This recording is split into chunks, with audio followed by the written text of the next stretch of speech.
Welcome to Discovering. I'm tagging along on a DNR fish survey off the shores of Lake Michigan's Garden Peninsula. We get information on age and growth, how successfully the fish reproduce that year, walleye and perch, because we get good samples of their young. And we'll stop in at North Haven Gifts on Drummond Island for a look at Puddingstones. Stick around, it's Monday night and time for Discovery. The secret streams that flow beneath the cliffs of colored stone. Forest thick and healthy with birch and pine and oak. Surrounded by the greatest lakes this world has ever known. The black bear's awesome presence as he roams the hills and fields. Call of the timber wolf, the loon's lonesome trill. The eagle soaring high above, the trout lies deep and still. These are what I treasure, the only way I measure feelings that I have for this fine land. There is so much to discover when you're a long-time lover of northern Michigan.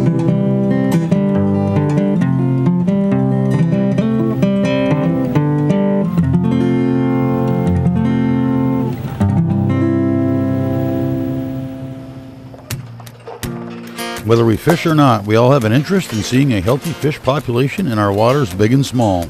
Making decisions on how to best maintain and manage that resource requires current and precise information.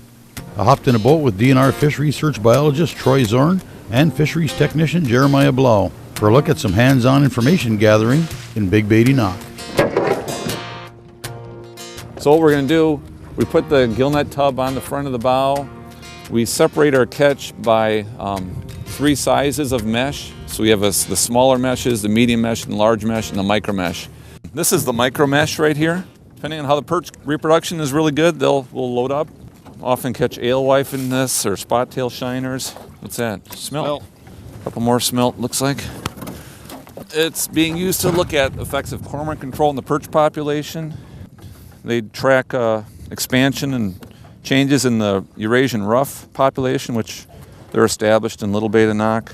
We've got someone that's doing genetics work on smallmouth bass. We're getting genetic samples. And this year we're collaborating with Wisconsin DNR and University of Wisconsin Stevens Point and doing a walleye movement study. So we'll be putting radio transmitters in walleye so they can track their movement throughout Green Bay.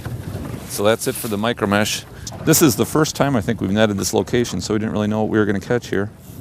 And so we have 7 buckets, and we sort the fish out as we go through each of the mesh sizes so we can get catch by mesh size. We typically look at just the overall catch per net and take an average across all the sites to get a picture of what the bay looks like this year.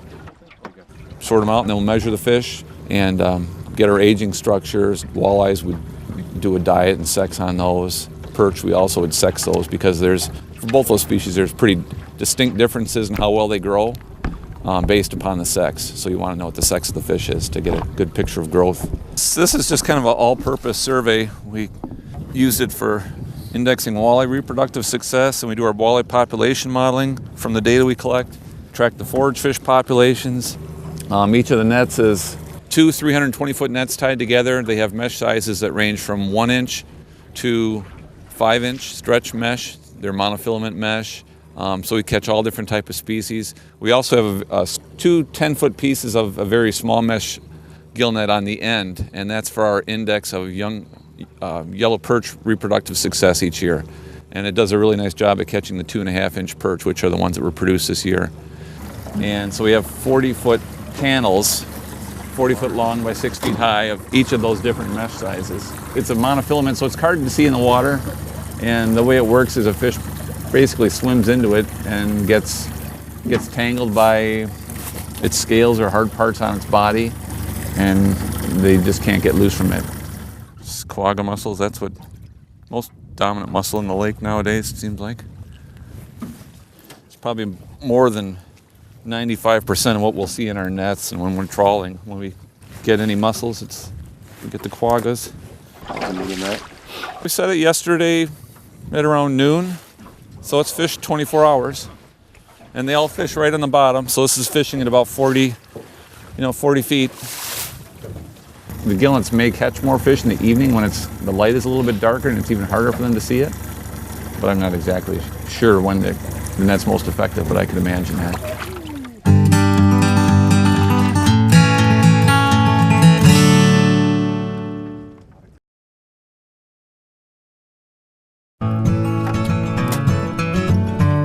What mesh size are you first? Medium? Okay. 4.4. Well, this is a perch. The perch that are dead, we want to get the sex on those, and you got to cut them open to do that. Alewife, 4.5.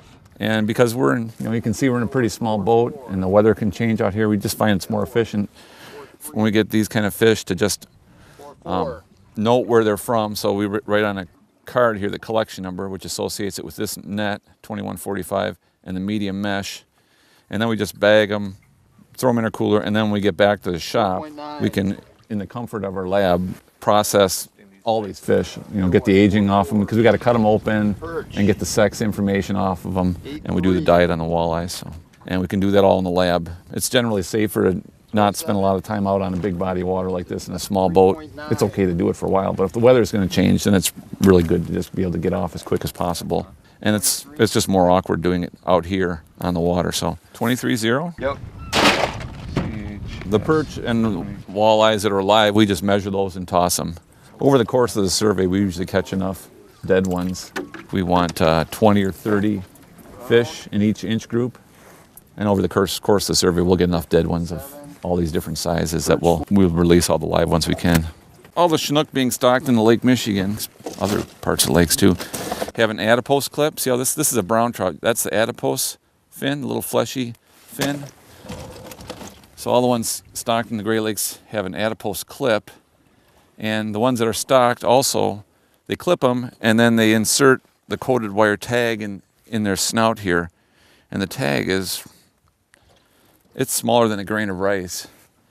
And so all the fish that have that clip, we want to save them, and then we send the fish down to Charlevoix and they extract that tag, and then they can tell where that fish was planted, and then they'll know what portion of the planted fish are recovered, where they are recovered from, so where they moved to.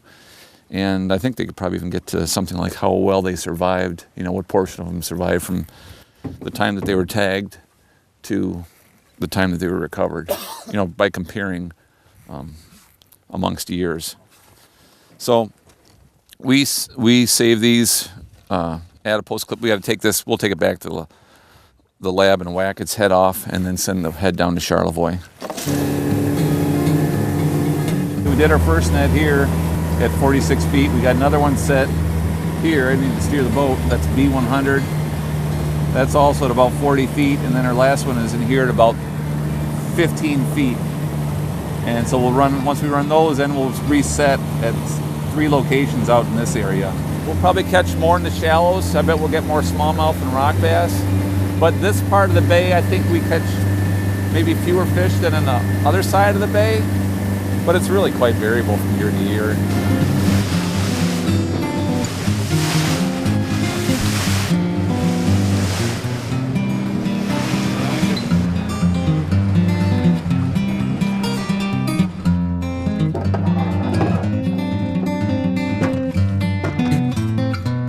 First thing we'll do here is get a Secchi depth, which gives us a picture of water clarity. It's kind of a coarse measurement, but we've seen very dramatic changes in water clarity since mussels have moved in. It relates to walleye movement and behavior and how the fishery has changed. Also, it relates to how the plankton community has changed and declines in forage fish, and basically the overall productivity of the northern part of the bay for walleyes. And so we've seen definite declines due to those changes. We'll go 23 feet. 23? Okay. So this is part of a standard fall assessment survey that we've been doing in Green Bay since 2009. There has been long-term assessment happening in Big and Little Bay de Nox since 1988, which would be gillnet survey, but it didn't use very much net and wasn't very reliable for trend analysis. So we expanded our program out to get a really good handle on how the fish community is changing in these areas. So we set nets at randomly selected locations in Big and Little Badenoch each year, and then in alternate years we sample Cedar River and Menominee, and then that's in the odd numbered years, so this year we will. And then even numbered years we're also sampling at Nobinoy and Manistee. I have 118 sites in Big Badenoch, and we randomly select 24 of them each year for the survey. And then we randomly select another 24 in Little Bay. So this is the first day we've lifted nets this fall. It takes we have a crew from our office and also the Northern Lake Michigan Management Unit. We generally run 2 crews when we're doing the bays to knock, and it takes 2 weeks to get the survey done.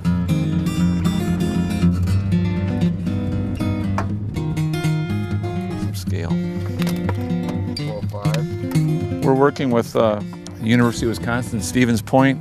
They're doing a genetic study of smallmouth bass in Green Bay, mostly southern Green Bay, but they're including Big Badenoch. They're looking at kind of relatedness of the different stocks and I think movement between the stocks. And then we take the anal spines and age the fish from a cross-section of the anal spines. Kind of like people age them with scales where they lay down different rings, but on the spines you can see the ring a little bit more clearly. It's a 1 ring per year. It's not the easiest structure to age, but it's doable. It's better than the scales, more reliable is the consensus.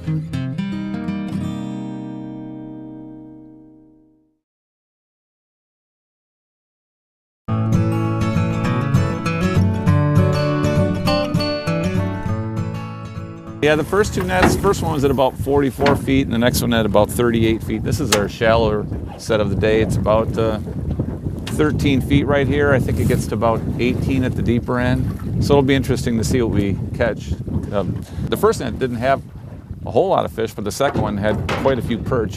So we'll see how this one works out. We used to use a trawl. Well, we still do trawl, but I think with the changes in water clarity, I don't know if our trawling is as efficient as it used to be for collecting young perch. And this micro mesh, it fishes overnight, and we fish it everywhere we set our net, so we get a much better picture of perch reproduction around the bay. Oh yeah, he's lively still, yeah.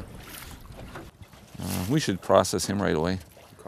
Bring him in. We'll measure him up. What you got? Looks like about 32.1. 32.1?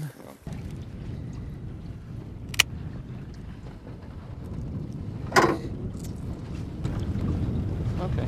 And that's it, eh? Yeah, we're done with them.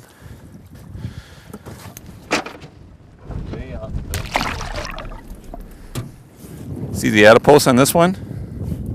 That's a naturally produced Chinook. And he was 24.9. CHS 24.9. Fin clips, head of AD, scales. Wow, he looks like he's not too alive, huh? We should take odorless off that one. Should we just take him back with us then? Yeah. Because they've done some work in Wisconsin, actually, the same guys that we're working with on this telemetry project.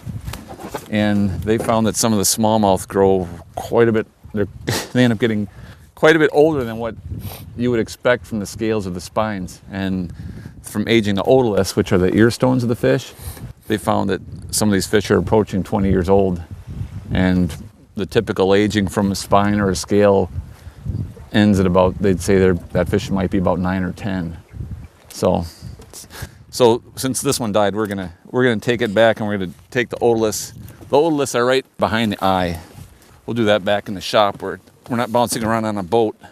This survey ends up getting used for a variety of purposes. In addition to indexing the trends through time in the forage fish, the game fish populations, we get information on age and growth, how successfully the fish reproduce that year, walleye and perch, because we get good samples of their young. There's cormorant control happening in the area. Has happened, is happening, I'm not sure the current status, but we've been using the data from the perch survey to keep track of how the population is responding, or if it's responding at all. The walleye recruitment information is used to help us guide how much more we should stock, if we should stock, those types of questions. In Little Badenoch, we catch Eurasian ruff. I think it's the only location in Lake Michigan where they've been catching them. And they're just hanging on. It's been a small population, but it hasn't really taken off. We'll be doing some acoustic telemetry work, looking at walleye movements this fall, so we'll be implanting receivers or tags in those fish so we can track their movements. And we're also working with someone at the University of Wisconsin, Stevens Point, who's interested in smallmouth bass genetics, and they're looking at populations in southern Green Bay and comparing them also with the population out in Big Bay to Knox. So we're also looking at diets of walleye and how they change and how that relates to the forage fish population and other things like that. You know, the data gets used for a variety of purposes over the years. Just a few examples. Well, we've got our 3 nets run. Now we're resetting at the next set of sight.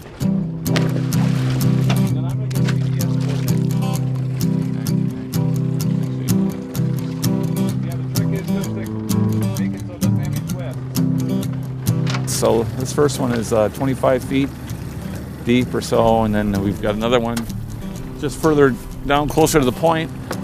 That'll probably be 15 to 20 some feet, and then we'll have one further out in the bay that's going to be at about 50 feet, I'm guessing.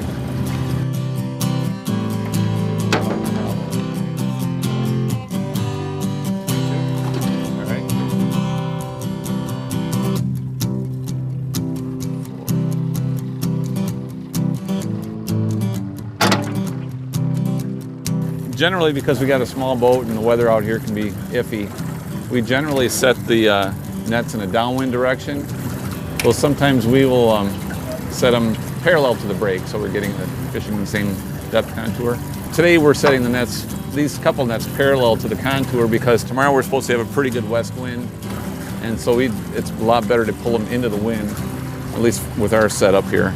And plus, if we started at our point, we'd be running up the contour, which could be problems for us. So.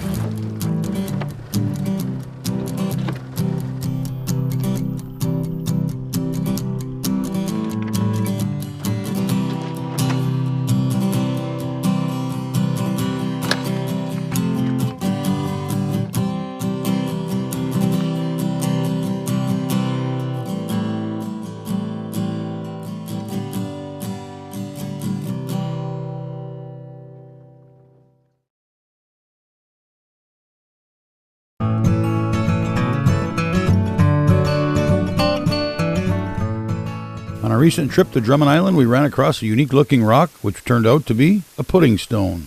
When the English were here on the island, they used these stones. They would empty their ballast stones out of their boats and put these stones in to take back and sell in England. And it was like their suet puddings. What's a pudding stone? We made a quick stop at North Haven Gifts on the island to find out. What I have here in my hands is a pudding stone, or a quartz jasper conglomerate.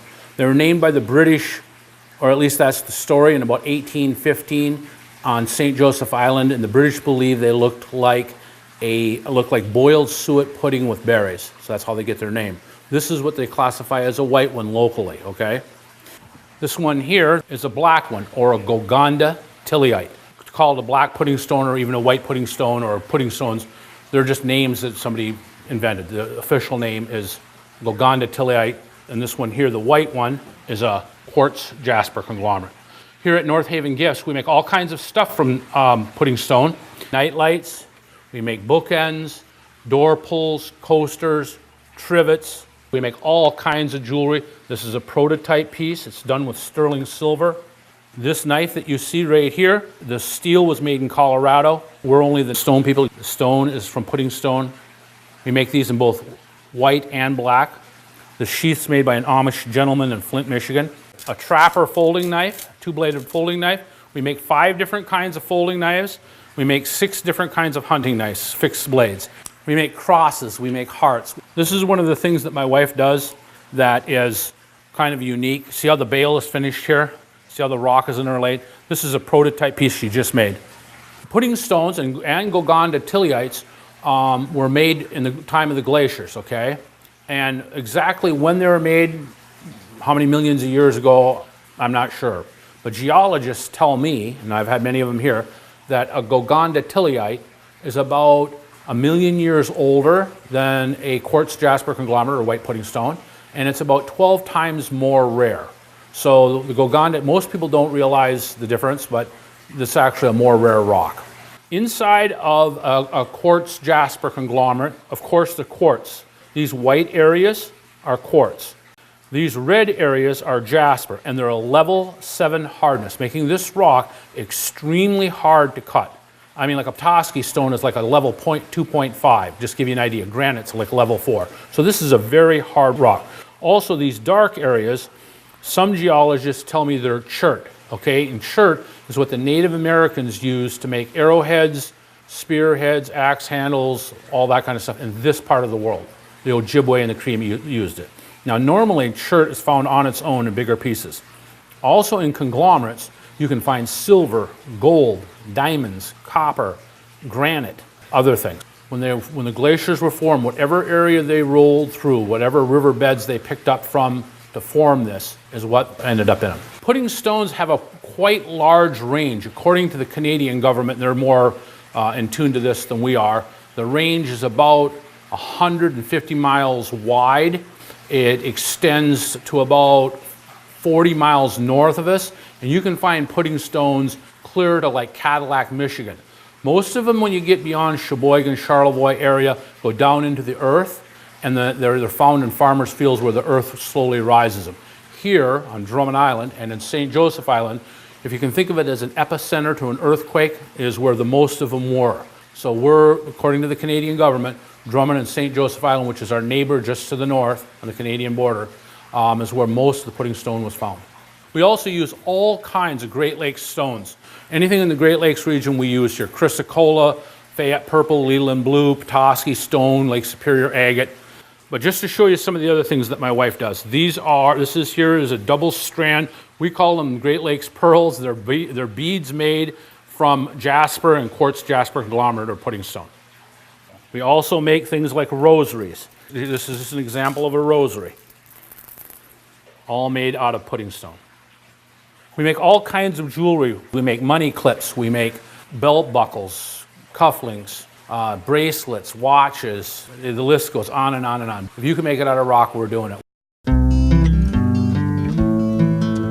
Well, that's it for tonight. If you'd like to keep tabs on what's coming up on Discovering or see where we've been, go to 906outdoors.com. Thanks for watching, and we'll see you next week right here on Discovering.